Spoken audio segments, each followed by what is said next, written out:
Today is Monday, September 25th, and this is the ADM Investor Services Weekly Market Kickoff. Please note that the views and opinions expressed here today are solely those of our guests and should not be construed as the views or opinions of ADM Investor Services or ADM. Today's guests are Mark Soderberg, ADMI's Senior Ag Analyst, and Alan Bush, ADMI's Senior Financial Economist. Starting with the grains this morning, Mark, we have a USDA report coming out this Friday. What are your expectations for U.S. wheat production? Well, I'm going against the historical trend here a little bit as I look for winter wheat production to increase just a modest 11 million bushels to 1.238 billion.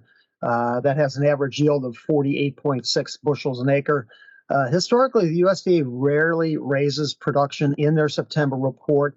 They've lowered it now the last 6 years and 18 times in the last 23, dating back to 2000.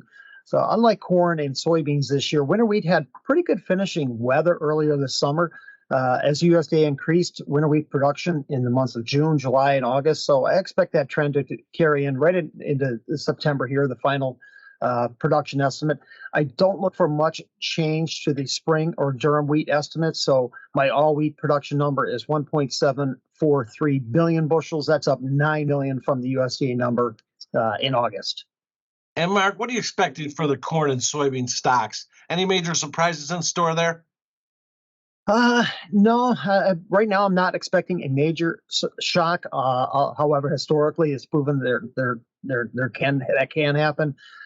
My corn stocks number is 1.430 billion bushels.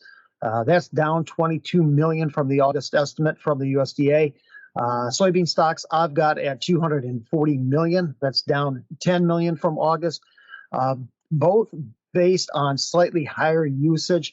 Historically, Friday's report has generally produced some big market swings, usually because of revisions to the previous year's production estimates. Last year, we saw a pretty sizable increase to the 2021 crops, which produced a bearish reaction in the bean market. It's been a while since we've seen a significant surprise in corn. Just over a decade ago, we had back-to-back limit moves, down the limit in 2011, up the limit in 2012.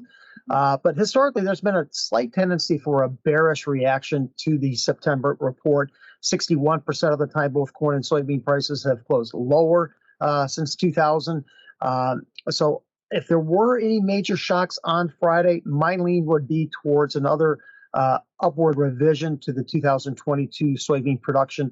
Right now, beans seem to be just underperforming what I think the fundamentals are, and that is for lower production this year due to poor finishing weather. So perhaps the market's given us the signal that there's just a little bit more supply out there than we think. Lastly, Mark, how about an update in regard to where the spec traders are, the managed money, currently positioned when we're talking about grains? Money managers continue to hold a long position across the board in the soybean complex. However, they've been lightening up on that position here the past 3 weeks.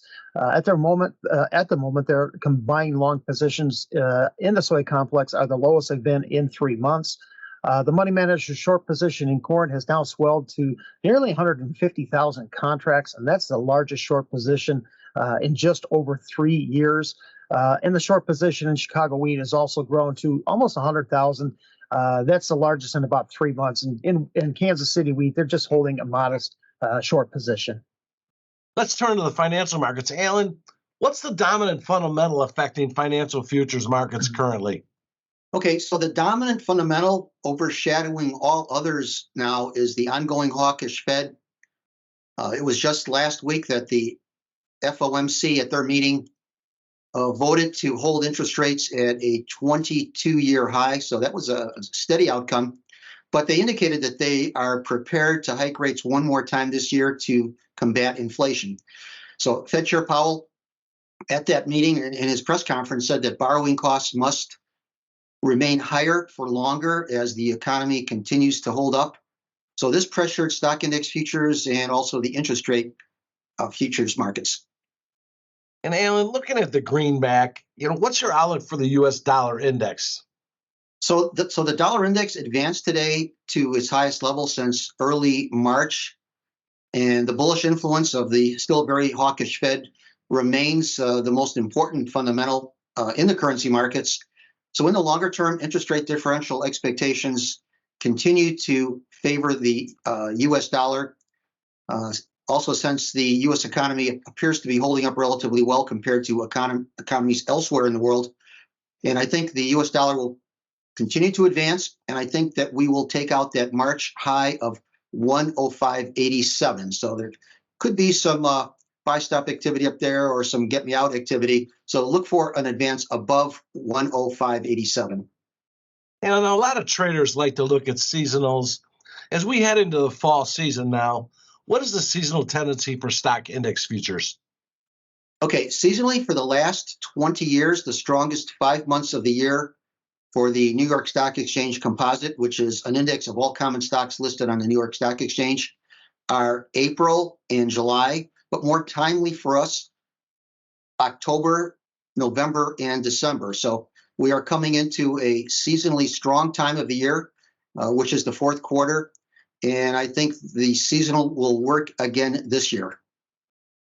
Thank you both. Remember, the views and opinions expressed today on this video are solely those of our guests and should not be construed as the views or opinions of ADM Investor Services or ADM. If you'd like more information about our brokerage services, would like to speak to one of our experts about managing your own risk, or would like to open a trading account, please visit www.admis.com.